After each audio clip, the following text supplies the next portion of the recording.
네, 디도서 1장 10절부터입니다. 9절까지는 이 그레데 섬 안에 있는 그 리더들을 어떻게 세워야 되는가. 그러니까 각 성에 장로들을 세우게 하라 하미니 이렇게 5절에 돼 있잖아요. 그래서 이 영적 리더들을 어떻게 세워야 되는가, 어떤 사람들을 리더로 세워야 되는가에 대해서 얘기를 했었습니다. 이제 그걸 보면서 바울이 다시 한번 사람을 세우는 것을 얼마나 중요하게 여기는지 그런 관점도 우리가 같이 생각을 해봤는데요. 이제 10절부터는 좀 다른 얘기로 넘어가서 이 지금 그레데 교회 상황, 그리고 이제 그레데 섬이라는 곳이 어떤 곳인지에 대해서 우리가 좀 알 수 있고, 그래서 결국은 이제 이런 환경 속에서 리더를 세워서 우리가 이제 그 디도가 우리가 아니죠, 디도죠. 디도가 어떻게 해야 되는지를 그 이야기를 전개해 나가고 있는 것입니다. 일단 10절을 보면 이 불순종하고 헛된 말을 하며 속이는 자가 많은 중 할례파 가운데 특히 그렇다 이렇게 나와 있어요. 그러니까 이 그레데 교회 안에 이 헛된 말하고 속이는 자가 많아요. 많은데 그 중에서도 누가 많냐면 이 할례파가 많다 이렇게 얘기를 하는 겁니다. 헛된 말하고 속이는 자, 불순종하고. 그러니까 이 할례파는 누구냐면 유대 할례주의자들입니다. 그러니까 할례를 받아야 구원을 받는다. 할례를 구원의 조건으로 내세우는 그런 사람들이죠. 그래서 다시금 이제 율법을 지켜야 구원을 받는다라고 얘기하는 그런 행위 구원으로 다시금 넘어가려고 하는 그런 사람들입니다. 그런 사람들이 이제 있었다는 거예요. 오직 믿음으로 구원받는 것이 복음의 핵심인데 행위로 구원받는 그런 생각으로 다시 넘어가는 겁니다. 이제 그것은 예수님이 오셨을 때 그 유대인들이 많이 했던 생각이죠. 그래서 막 이것저것 지켜야 될 것들을 막 만들고 아주 엄청나게 많은 그런 법들을 막 만들고 이런 걸 지켜야 된다. 그렇게 얘기했던 사람들이 이제 유대인들이었죠. 근데 이 복음을 받아들이고 나서 교회 공동체 안으로 들어왔음에도 불구하고 또 무엇을 지켜야지만 구원받는다. 이렇게 얘기하는 사람들이 있었다는 거예요. 이 사람들이 이제 유대 할례주의자들이고 여기 나오는 할례파입니다. 할례를 받아야 구원을 받는다라고 얘기하는 사람들입니다. 그런데 이런 할례파 사람들에게 그레데 사람들이 많이 넘어갔던 것 같아요. 이제 속고 넘어가고 했던 것 같습니다. 그래서 바울이 굉장히 그런 사람들에 대해서 이 거짓 교사들에 대해서 엄중히 해야 될 것을 얘기를 하고 있습니다. 네, 이제 11절을 보면 굉장히 엄하게 얘기를 하고 있죠. 입을 막아야 되고 이들이 이 가정들을 온통 무너뜨리고 있다 이렇게 얘기를 하고 있습니다. 12절부터 14절까지는 이 할레파 사람들 이야기가 아니고 그레데 사람들 전체적으로 그들이 이제 어떤 사람들인지 얘기해 주는데요. 그레데인 중에 어떤 선지자 이렇게 나와 있는데 이 사람이 어떤 사람인지 학자들이 얘기하는 거는 그 아주 예전에 살았던, 근데 바울 시대를 기준으로 해도 아주 예전에 살았던 어떤 선지자가 했던 얘기들이 전해져 내려온다 이렇게 얘기를 하는 거예요. 그래서 학자들의 의견은 에피메니데스라는 그런 선지자가 있었다고 합니다. 이제 이 그레데 사람이라면은 이 에피메니데스를 모르는 사람은 없었다고 합니다. 이 사람이 선지자. 그러니까 이 사람 뭐 하나님의 선지자는 아니고 그냥 현인으로 보면 더 좋을 것 같아요. 현인. 그런 사람이 이제 아주 옛날에 이제 있었는데 그 사람이 했던 얘기가 이 그레데 섬 안에서 전해져 내려오는 것 같아요. 이 현인이 이 에피메니데스라는 현인이 뭐라고 그랬냐면 그레데 사람들에 대해서 되게 안 좋게 얘기했어요. 그레데 사람들은 어떤 사람들이냐? 항상 거짓말쟁이고 악한 짐승이고 배만 위하는 게으름뱅이라고 이 에피메니데스 아주 예전에 살았던 그레데 현인이 얘기를 했다는 거예요. 그런데 바울이 보기에 그게 진짜 맞다. 지금도 그렇다. 그런 얘기를 하는 거죠. 그래서 여기서 좀 재밌는 사실이 이 지금 이 디도가 있는 지역이 그레데 섬이잖아요. 그레데 섬. 이 그레데라는 말이 어디서 왔느냐라는 거예요. 이 그레데는 헬라어 크레티조에서 나왔는데 이 크레티조는 거짓말하다, 속이다라는 뜻이에요. 그러니까 그레데 사람들이 얼마나 거짓말하고 속이고 그런 질이 좀 안 좋은 사람들이 많았는지 이 섬 자체가 거짓말하는 자들, 뭐 거짓말하다라는 언니 어떻게 섬 이름을 그렇게 져요 그래도 근데 그렇게 졌대요. 그렇게 됐어요. 그만큼 이제 이 섬이 아주 심각한 섬이고 이제 아주 위험하고 아주 그랬을 것 같아요. 아주 위험하고 질 나쁜 사람들이 있고 아주 그런 섬이었다는 곳입니다. 지도는 조금 무서웠겠어요. 이런 곳에 있는 게. 그래서 실제로 그레데 섬의 역사를 봤을 때도 범죄자들이 많이 그 유배됐던 섬이고 굉장히 그러다 보니까 이 섬 자체가 그렇게 이제 도덕적이고 이제 이런 면들이 워낙에 많았다고 합니다. 그래서 고대 사회에서도 굉장히 평판이 안 좋았던 그 섬이 바로 그레데 섬이라고 합니다. 그래서 실제로 이제 그 이 에피메니데스라는 현인이 말했던 것이 사실일 가능성이 높죠. 그래서 이 속이는 사람들, 자기 배만 위하는 사람들, 탐욕가들, 이제 이런 사람들이 워낙에 많은 곳이 이제 그레데 섬이었다. 이게 하나의 이제 좀 배경 지식을 우리에게 좀 주는데요. 이런 상황에서 어떤 사람들이 예수님 믿은 거예요. 그거 너무나 감사한 일이죠. 어떻게 이제 이렇게 좀 부도덕한 사람들만 있는데 어떻게 이들이 예수님을 믿을 수 있었을까? 그것도 굉장히 예수님을 믿는 사람들이 많았던 것 같아요. 왜냐면은 바울이 각 성의 장로들을 세우라고 하는 거 보니까 그레데 섬의 어떤 일부 지역에서만 그렇게 믿는 자들이 나타나는 게 아니고 꽤 여러 지역에 성이라고 하니까 꽤 여러 지역에 이 믿는 자들의 무리가 있었던 것 같습니다. 이건 이 정말 대단하죠. 이런 부도덕한 이 섬에서 믿는 자들이 이렇게 생겨났다는 거 정말 엄청나죠. 그런데 그들 중에서 그들 중에서 예수님 믿고 크리스찬이 돼서 교회 공동체에 들어왔음에도 불구하고 그 예전의 습관들을 버리지 못한 사람들이 있었던 것 같아요.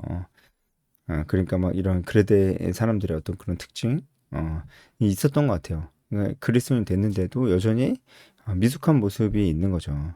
그런 사람들은 어미 꾸짖으라.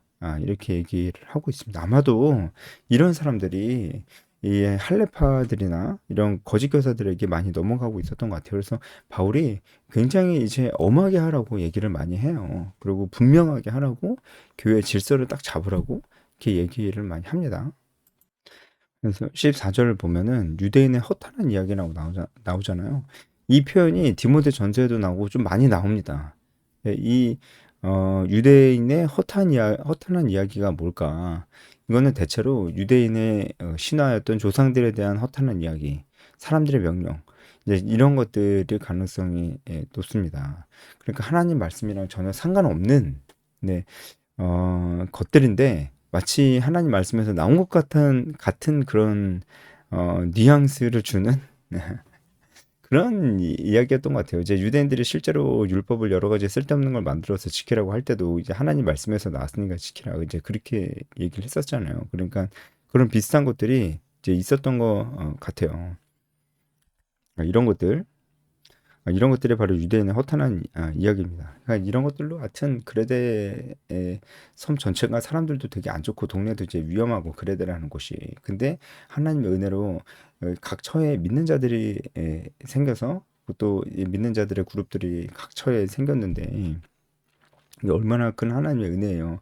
근데 이 환경 자체가 이렇게 그렇게 좋지 않다 보니까 바울이 이 교회들을 잘 지키기 위해서 이렇게 이런 세상의 문화들이 절대로 들어오지 못하게 이렇게 엄히 경계하는 것들을 이제 볼 수가 있고 디도가 그것을 알고 분명하게 해야 되는 그런 상황에 있는 겁니다. 그런 상황에 있는 겁니다. 그래서 15절에 깨끗한 자들에게는 모든 것이 깨끗하다고 그랬는데 여기서 깨끗한 자들은 예수님 믿음으로 말미암아 그런 의미에서 깨끗하게 된 자들이죠. 그런 사람들에게 모든 것이 깨끗하다. 예, 이게 무슨 뜻인지 알죠? 그러니까 어떤 음식들은 먹을 수도 있고 이제 그런 의미에서 그들에게 모든 음식이 깨끗한 건데 믿지 아니하는 자들에게는 아무것도 깨끗한 것이 없고 오직 그들의 마음과 양심이 더러운지라. 그러니까 이 사람들은 그 아무것도 깨끗하다고 생각하지 않는 사람들은 여전히 부정한 음식들을 나누고 있는 것이고 철저한 금욕주의의 삶을 살고 있는 사람들인 것 같아요. 그러니까 이 사람들은 그런 그 유대인 이 할례주의자들, 이 할례파들 이 사람들의 영향을 받은 걸 수도 있습니다. 만약에 그렇다면은 이 할례파들은 그냥 단순히 할례를 구원의 조건으로 내세우는 것이 아니라 여러 가지 그 생활 면에서도 유대인들처럼 이런 건 먹으면 안 되고 저런 건 또 하면 안 되고 이런 식의 규례들을 마치 구원의 조건인 것처럼 내걸고 있었을 수도 있다. 우리가 그런 걸 생각해 볼 수 있죠. 그리고 영지주의자들의 영향도 있었다고 볼 수 있어요. 영지주의도 그 한 특징이 예, 이 극단적인 금욕주의로 나타나기도 했거든요. 영지주의가. 왜냐하면 육체는 더러운 것이기 때문에 육체를 이제 죽여야 되는 거예요. 육체를 괴롭게 해야 되는 거예요. 그런 의미에서 영지주의, 금욕주의자들이 있었습니다. 그 사람들의 이야기일 수도 있습니다. 그 사람들도 여러 가지 음식들을 이제 먹지 않고 그랬으니까. 이제 그 사람들의 영향을 받는 거예요. 그래도 사람들이 예수님 믿었는데 교회 안으로 들어왔는데 여전히 이 사람들의 영향을 받는 거예요. 그러니까 그래도 사람들이 이런 방탕한 문화 속에서 살다가 예수님 만나가지고 교회 안으로 딱 들어왔는데 이게 그 잘 모르니까 어떤 생각이 드냐면은 이 세상을 본받지 않아야 된다고 하니까 너무나 금욕주의적으로 이제 생각을 좀 하게 됐던 것 같아요. 그러다 보니까 잘못 생각하게 되고 잘못된 가르침에 빠지게 되는 것이죠. 그래서 이 그레데 섬의 어떤 이런 그 분위기와 배경을 생각하면 이 사람들이 예수님 믿고 그 예수님 믿고 자유로워져야 되는데 자유로운 게 맞는데 이들이 이제 너무 미숙하고 잘 모르다 보니까 아 이제 그 너무 극단적인 금욕주의로 예전엔 방탕하게 살다가 극단적인 금욕주의로 이제 흘렀을 수도 있겠다. 이제 그런 상황들을 보게 됩니다. 어쨌든 이제 핵심은 그래서 이제 바울이 이 디도에게 하고자 하는 말의 핵심은 무엇이냐? 그거는 이제 다음 장에 조금 더 뚜렷하게 나오는 것 같아요. 바른 교훈입니다. 바른 교훈. 이 바른 교훈에 대해서 디모데 전후서에도 나오잖아요. 그러니까 결국은 하나님 말씀이 정말 중요하다. 그 사람들은 하나님 말씀을 교육하고 훈련시켜야 된다. 이런 얘기들을 하는 것이죠. 그래서 그 훈련시키고 그 사람들을 예전에 그리스도인으로서의 방탕한 생활도 벗어버리게 하고 이런 금욕주의 잘못된 가르침도 철저하게 경계해서 이런 것들을 부정할 수 있는 그런 사람들이 이제 그레데 크리스찬들이 돼야 된다. 라는 얘기를 계속 이제 하는 것입니다. 이제 그런 것들을 생각하면서 여러분 보시면 좋을 것 같습니다. 그래서 마지막 결론을 좀 내려보면서 우리 상황에 좀 적용을 해보자면은 우리가 살고 있는 이 시대도 모르겠어요. 그레데 섬이 어느 정도로 방탕했는지 모르겠지만 우리가 살고 있는 이 시대도 굉장히 방탕한 시대고요. 우리가 잘 못 느낄 수도 있어요. 근데 굉장히 방탕한 시대고요. 우리도 이제 그런 영향을 받고 있을 수 있는 것이죠. 그러다 보니까 우리가 이제 이 세상에서 하나님의 은혜로 건짐을 받아서 하나님의 자녀가 됐는데 우리가 여전히 잘 모르고 여전히 잘 미성숙한 부분들이 있어서 세상의 것들과 정반대로 나아간다든가 이제 하나님 안에서 자유롭지 못하고 뭔가 행위적으로 우리가 나아간다든가 아니면은 여전히 세상의 어떤 습관들을 버리지 못하고 우리가 이제 하나님의 자녀가 됐음에도 삶은 전혀 변하지 않는 모습을 우리가 산다면은 우리도 이 그레데 사람들 지금 책망받고 있는 그레데 사람들과 별로 다를 게 이제 없는 것이죠. 우리는 이 시대를 본받아서는 안 됩니다. 우리도 이 부분을 철저하게 생각을 해야 되는 것입니다. 그러니까 상황이 이렇게 굉장히 이제 혼란스럽고 뭔가 이렇게 질서를 잡고 사람들을 그래도 참 은혜잖아요. 이런 방탕한 곳에서 그레데인들이 예수님을 많이 믿었다는 건 참 은혜잖아요. 그러니까 바울이 더욱더 디도가 그런 것들을 보게 하고 그래서 그 사람들 중에서 리더를 세워서 그 리더들이 또 다른 사람들을 책임지게 해야 되는 거예요. 그래야지만 정말 이 사람들이 전 인격적인 삶이 바뀔 수가 있는 것이죠. 리더가 많이 세워지지 않으면은 니도 혼자 이걸 할 수가 없어요. 사람들을 다 디테일하게 알 수도 없고 볼 수도 없고 그 삶을 다 점검할 수도 없으니까 리더들이 많이 세워져야 되는 겁니다. 그래서 디도에게도 사실상 영적 재생산을 얘기하는 거예요. 처음부터 그랬어요. 각 성 안에 장로들을 세워라 얘기할 때부터 사실상 영적 재생산을 얘기하는 거였고 디도는 그게 무슨 말인지 잘 들었을 겁니다. 사도 바울과 많은 시간들을 함께 하면서 옆에서 봤기 때문에 그래서 결국은 리더들이 많이 있어요. 정말 이 사람들 그 예수 믿는다고 왔지만 열정적이고 순수하지만 너무 모르고 미성숙해서 정말 세상 것들을 가지고 들어온다든가 아니면 너무 극단적인 금욕주의를 가는데 이거 어떻게 고칠 거예요? 어떻게 고칠 거예요? 앞에서 뭐 강의만 한다고 고쳐지겠습니까? 그게 아니에요. 한 명 한 명을 붙들고 그 삶에 대해서 계속 이제 점검해주고 그들의 그 심정이나 생각도 좀 들으면서 그 사람들의 생각을 좀 바꿔나가고 그들이 스스로 생각을 바꿔나가고 그들이 스스로 자기 삶을 바꿔나갈 수 있도록 도와줘야 될 거 아니에요. 그래야 진짜 삶이 변할 거 아니에요. 이제 그럼 그 역할을 하는 사람들이 누굽니까? 이 그레데 사람들 미숙하고 무지한 크리스찬들을 한 명 한 명씩 붙들고 그들의 얘기를 듣고 그들의 생각을 전환시켜주고 그들의 실제로 삶 속에서 하나님이 원하시는 삶을 살고 있는지 점검해주고 지적해주고 때로는 혼내기도 하고 때로는 위로도 격려도 해주고 이렇게 해줘야 될 사람들이 누굽니까? 지도 혼자 못한다고 해요. 그를 이게 그래서 결국은 이 일을 할 사람이 리더입니다. 리더. 이 리더가 얼마나 많아야 되겠어요. 이 리더가 많아야 그렇지 않은 사람들이 더 많으니까 그 사람들을 붙들고 디테일하게 봐주면서 그 사람들의 그 전인격적인 변화를 꿈꿀 수가 있는 것이죠. 이제 전체적으로 바울이 이제 그런 것들을 꿈꾸면서 디도에게 얘기하는 것이라고 할 수 있겠습니다. 여기까지 하겠습니다.